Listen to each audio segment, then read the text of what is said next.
Office ভাড়ার উপরে VAT মওকুফ করা হয়েছে। আপনার যদি আইটি বিজনেস থেকে থাকে তাহলে আপনি আইটি বিজনেসের জন্য যে অফিস ভাড়া নিয়েছেন তার উপরে কোনো ভ্যাট দিতে হবে না। আসসালামু আলাইকুম, সবাইকে স্বাগত জানাচ্ছি লিগ্যাল 721 এর পক্ষ থেকে। আজকে আপনাদেরকে চমৎকার একটা বিষয় নিয়ে কথা বলবো। আপনাদের মধ্যে অনেকেই আমাকে এই প্রশ্নটা করেছেন, বিশেষ করে যারা আইটি বিজনেস করে থাকেন তারা এই কোশ্চেনটা করেছিলেন যে অফিস ভাড়ার উপরে ভ্যাট আছে কিনা। অফিস ভাড়ার উপরে ভ্যাট মওকুফ করা হয়েছে। আমি আবারও বলছি, অফিস ভাড়ার উপরে ভ্যাট মওকুফ করা হয়েছে। সরকার এসআরও জারির মাধ্যমে অফিস ভাড়ার উপরে ভ্যাট মওকুফ করেছে আইটি কোম্পানি, উৎপাদনকারী প্রতিষ্ঠান। অর্থাৎ আপনি যদি ফ্যাক্টরি হয়ে থাকে তাহলে আপনার ফ্যাক্টরি ভাড়ার উপরে কোনো ভ্যাট দিতে হবে না। আপনার যদি আইটি বিজনেস থেকে থাকে তাহলে আপনি আইটি বিজনেসের জন্য যে অফিস ভাড়া নিয়েছেন তার উপরে কোনো ভ্যাট দিতে হবে না। থার্ড হচ্ছে, আপনি যদি নারী উদ্যোক্তা হয়ে থাকেন সেক্ষেত্রে আপনার অফিস ভাড়ার উপরে ভ্যাট দিতে হবে না। ফোর্থ যেই বিষয়টা বলা হয়েছে, যদি আপনার অফিসটা 150 স্কোয়ার ফিটের নিচে হয়ে থাকে তাহলে কিন্তু আপনাকে কোনো ধরনের ভ্যাট দিতে হবে না, অফিস ভাড়ার উপরে ভ্যাট দিতে হবে না। এছাড়াও মাধ্যমে বেশ কিছু প্রতিষ্ঠানকে, বেশ কিছু ব্যবসায়িক ধরনকে অফিস ভাড়ার উপরে বা কিংবা ফ্যাক্টরি ভাড়ার উপরে ভ্যাট মওকুফ করা হয়েছে। তো আশা করি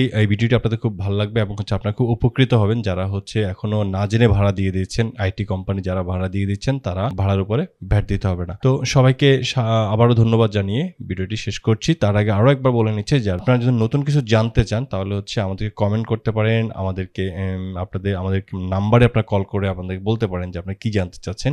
VAT related, tax related, company VAT এবং কোম্পানি ট্যাক্স এবং অডিট রিলেটেড যে কোনো ধরনের কোশ্চেন আমাদেরকে করতে পারেন, আমরা আপনাদেরকে সেই প্রশ্নগুলো রিপ্লাই দেওয়ার চেষ্টা করব।